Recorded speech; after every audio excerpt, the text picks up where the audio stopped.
দর্শক এই মুহূর্তে রংপুর থেকে আবহাওয়ার খবর জানাতে সরাসরি যুক্ত হচ্ছেন প্রতিনিধি মাহমুদুল হাসান। মাহমুদুল, উত্তরাঞ্চলের তাপদাহের কেমন চিত্র দেখছেন এবং প্রান্তিক জনগোষ্ঠীর কি অবস্থা দেখছেন আপনি?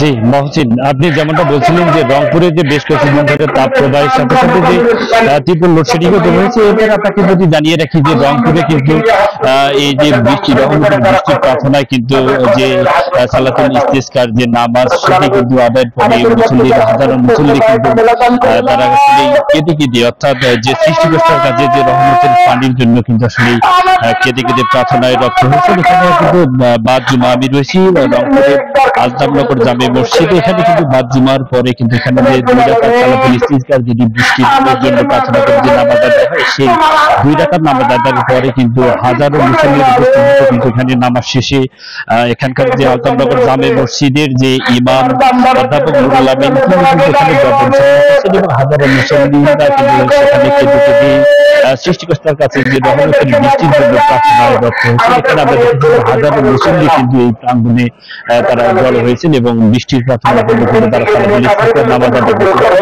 আজকে যদি বলি যে রংপুরের যে তাপমাত্রা সেটি কিন্তু আজকেও 38 ডিগ্রি সেলসিয়াসের ঘরে থাকে। বিশেষ করে যদি বলে রাখি যে এই যে তীব্র তাপদাহের কারণে কিন্তু রংপুরের বিভিন্ন জায়গায় কিন্তু আমরা সালাতুল ইস্তিসকার যে রহমতের বৃষ্টির জন্য প্রার্থনার যে নামাজ সেটি কিন্তু আমরা রংপুরের বিভিন্ন জায়গাতে কিন্তু আমরা এটি আদায় করতে দেখেছি। আজকে কিন্তু এখানে দেখেছি যে মানুষজন কিন্তু আসলে সবার চোখে কিন্তু সুস্থ, কারণ তারা আসলে অর্থাৎ সৃষ্টিকুলের যে প্রাণীকুল সবাই কিন্তু এই যে রহমতের বৃষ্টির প্রতীক্ষায় কিন্তু রয়েছে। একটু রহমতের বৃষ্টি হলে কিন্তু সারা দিন কিন্তু তাপপ্রবাহ সেটি হয়তো বা কিছুটা হলেও স্বস্তিতে ফিরবে এবং প্রাণীকুল এবং বিশেষ করে মানব যারা রয়েছে তারাও কিন্তু অনেকটা স্বস্তিতে থাকবে। তবে সবগুলো যদি বলি মহসিন, যে রংপুরের কিন্তু যে তাপপ্রবাহ সেই ব্যবসা গরম কিন্তু অতিষ্ঠ রংপুরের জনজীবন। এবং আপনাকে জানিয়ে রাখি যে রংপুরের বিশেষ করে শিশুরা এবং খেটে খাওয়া মানুষরা কিন্তু চরম হতাশায় থাকে এবং বিশেষ করে আমরা রাস্তায় কিন্তু এই তীব্র তাপদাহের কারণে তেমন মানুষ চলাচলের তেমন কিন্তু আমরা থাকতে পারি না। তবে এই সালাতুল ইস্তিসকার নামাজের যে জায়গাটি রয়েছে আজদামনগর, এখানে কিন্তু